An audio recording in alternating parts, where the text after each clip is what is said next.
Praise lord. K-pop ఇలా చెప్పడం కంటే BTS, బ్లాక్ పింక్ అనే పేర్లతో పరిచయం చేస్తే బాగుంటుంది ఏమో అని నా అభిప్రాయం.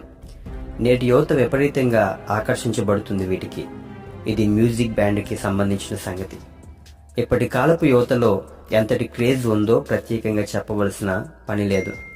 ఇప్పుడు సాతాను ఈ మ్యూజిక్ ద్వారా ప్రపంచం అంతటినీ రాజ్యమేలుతూ ఉన్నాడు. లేలేత హృదయాలలో సంగీతం అనే లంగరు వేసి నరకానికి లాగుతూ ఉన్నాడు. ఈ మాటలు వింటే మీరు అనొచ్చు, ఏదైనా చిన్నది కనిపిస్తే సాతాను, నరకం, పాతాళం అని మాట్లాడుతూ ఉంటారు, మీకు వేరే పని లేదా అని. అయితే ఇప్పుడు మీరు చూడబోయే, నేను చెప్పబోయే విషయాలు చూస్తే గనక మీరు ఆశ్చర్యానికి గురవుతారు. ఈ రోజుల్లో ఎక్కువ మంది ఈ BTSకి అట్రాక్ట్ అవుతూ ఉన్నారు. కాబట్టి ఈ K-pop మ్యూజిక్ ఆల్బమ్స్ కోసం చేస్తున్నా కానీ ఇది ప్రతి మూవీ లేదా ప్రైవేట్ ఆల్బమ్కి కూడా అప్లై అవుతూ ఉంది.